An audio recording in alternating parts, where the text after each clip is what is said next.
Congressman ACOP. Thank you, Mr. Chair.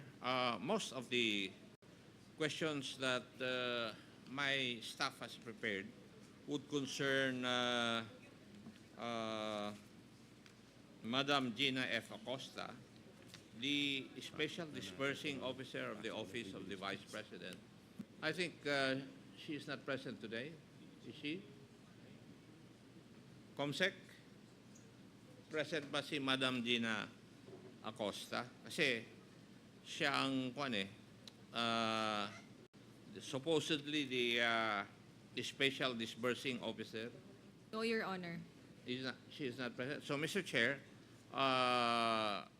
my questions would wait for the time that Madam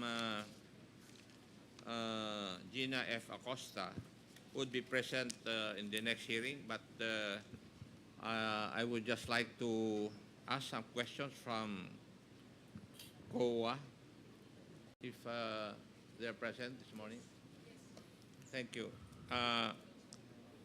Kailan po nyo inirelease yung COA audit report nyo regarding the office of the OVP regarding the use of the amount of 125 million under line item confidential expenses? Kailan po nyo na-release yung COA report nyo? Sino po ang sasagot? Attorney, sorry, hindi ko po makita yung pangalan. Attorney Camora from COA. Please proceed. Good morning, Mr. Chair. As to confidential intelligence and confidential funds, we do not issue any audit reports, just the audit actions, Mr. Chair. Audit action. Yes, Mr. Yes. Chair. Okay. Thank you for the clarification. Now, when was the confidential fund in the amount of 125 million transferred to the office of the Vice President?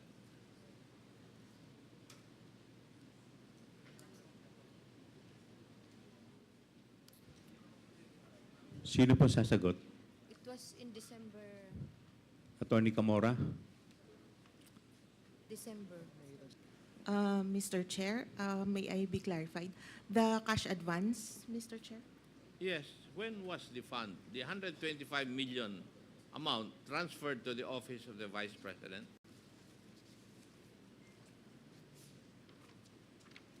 Mr. Chair, the fund was received on December 20, 2022. 2022, Mr. Okay. Chair. Thank you. Now, on 25 September 2023, according to reports, kayo po ay nag-confirm, maybe because of reports, na galing po sa Office of the Vice President na the amount of 125 million confidential funds was spent in 11 days. Mr. Chair, based on their liquidation reports, opo. Kayo po ang nagsabi nito in your report. Wala pong report, Mr. Chair, but audit action po. Oh, it's an audit action. At Yes, kinukonfirm Mr. nyo Chair. na yung amount na 125 million was spent by the Office of the Vice President in 11 days. And that would be amounting to 11.3 thereabouts million per day. Would that be correct? Tama po ba yun? Mr. Chair, may I ask for the question to be repeated? Ano po? Uulitin ko po? Opo.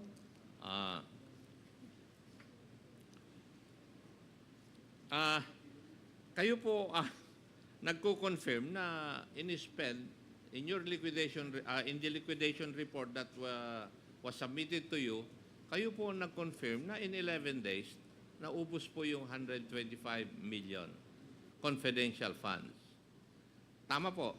Tama po, Mr. Chair. And that is equivalent to spending 11.3 million a day if it was spent, or if the amount was spent in 11 days. Tama po rin po. Tama po, Mr. Chair, based on Yes. their documents po. And yung 11 days na yon, ay nung panahon na from 21 to 31 ng December 2022. Would that also be correct? O tama po ba yun?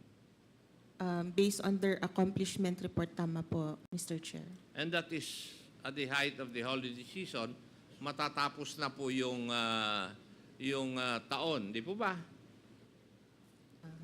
Tama po, Mr. Chair. At lahat po ng ahensya ng gobyerno nagmamadali na ma-spend yung kanilang pera na nasa kanilang opisina. Di po ba? Kasi ang nangyayari po, hindi ba, kung minsan, December 31, pinapaspasan po ng mga opisina ng gobyerno ang pag-liquidate po ng mga pondo na nasa kanila. Hindi po ba tama yun? Alam ko po yun dahil naging controller po ako ng Philippine National Police noong Chief PNP si Senator Lacson at yun ang nangyayari eh. Kayo po ang sasagot, hindi na po siya. That's correct po, Your Honor. Yes. Paki-address niyo po yung chair sa antakantayin niyo po na-recognize kayo. You are Miss Sofia Gemora? Yes, Your Honor. Okay, please continue. Kasi minamadali po nila ng mga ehensya dahil if you notice, yung buwan ng Disyembre, normally it has four non-working holidays. So, 4 na ang nabawas sa 11 days para gastusin mo. Tama rin po ba? If I may add, Your Honor, to what Attorney Camora had said earlier, with regards to the 11 days report of our audit team, we are the audit team of the Office of the Vice President. So, looking at the records or the recording in the financial statements, we found out that the cash advance was drawn on December 20, 2022. And on December 31, looking at the financial statements, there was an expenditures recorded of the same amount, the 125 million. So that was the reason why we, of course, it's correct to say that that was the 125 million was expended in 11 days. Your Honor. Thank you, Madam. Now, because of this, the COA issued a notice of disallowance dated 8 August 2024, this allowing the amount of 73,287,000 from the 125 million confidential funds disbursed by the Office of the Vice President in 2022. Tama rin po ba? Tama po, Mr. Chair. Now, may I know kung ano po yung mga dahilan po ninyo bakit nag-issue po kayo ng notice of disallowance doon po sa expenditure on confidential funds by the Office of the Vice President? Pwede po bang malaman yung rason po ninyo? Attorney Gamora. Mr. Chair, our reasons were indicated po at the ND. I'd like to make a rundown po. Yung may issue po sa payment of rewards nila, may issue sa payment of charging payment for tables, chairs, desktop computers, and printers to the confidential fund, and also a non-submission of the revised accomplishment report, Mr. Chair. Yun po yung official reason why you COA issued a notice of disallowance. Tama rin po. Tama po, Mr. Chair. Now, may I ask, meron po siguro kayong breakdown ng expenditure of the confidential funds. Meron po ba kayo? Mr. Chair, meron po sa accomplishment report. Yes, and yung breakdown po ng expenditure ng 125 million, nasa inyo po sigurado yun. Tama rin po. Tama po, Mr. Chair. Now, may I know kung saan po nagastos ng Office of the Vice President yung 125 million? Was it spent in accordance with rules, regulations, and protocol on the expenditure or on the use of confidential funds? Nasunod po ba yun? Yes, Mr. Chair. As indicated sa accomplishment report po,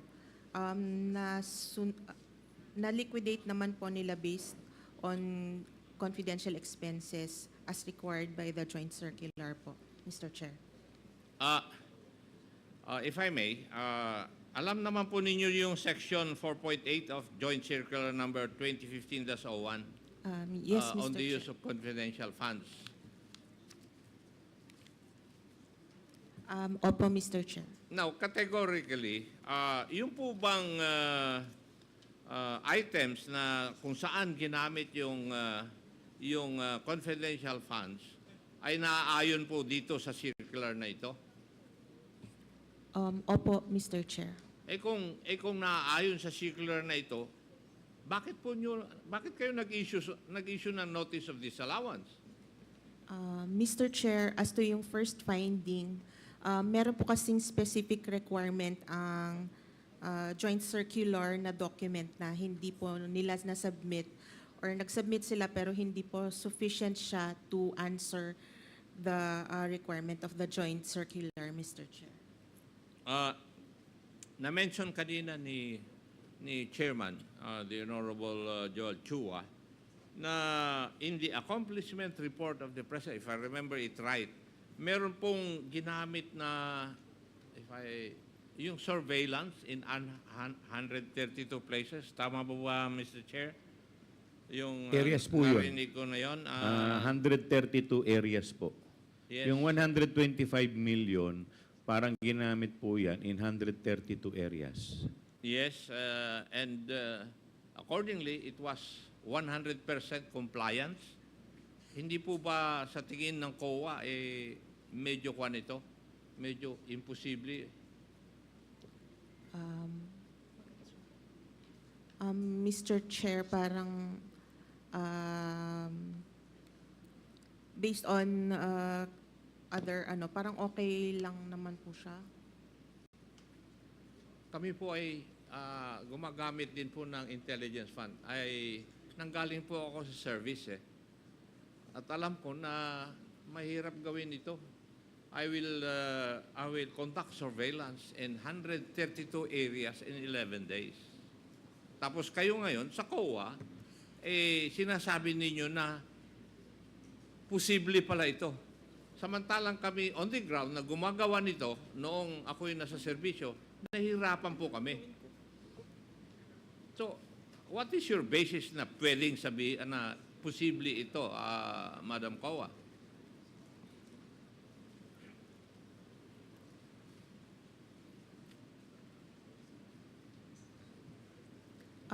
Mr. Chair, there are also deficiencies here.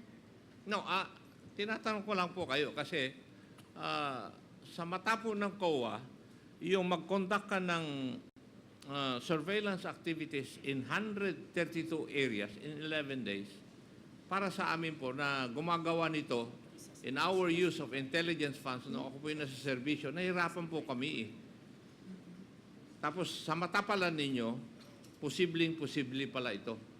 Tama po ba yung aking kaisipan?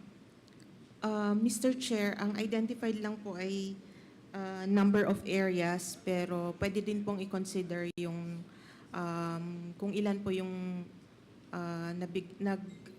kung ilang tao po yung pinag-spendan ng funds, Mr. Chair. But the liquidation report does not say so. Yes, Mr. Chair. But, In-assume na lang ninyo yun Mr. Chair, meron po silang submitted na mga documentary evidence. Okay. Mr. Chair, those would be the questions that I would ask, I have asked from COA. Yun po yung aking nihanda. The others would pertain to Madam Gina F. Acosta. So, marami pong salamat, Mr. Chair, for the opportunity to interpolate. Thank you. Thank you po, Congressman ACOP.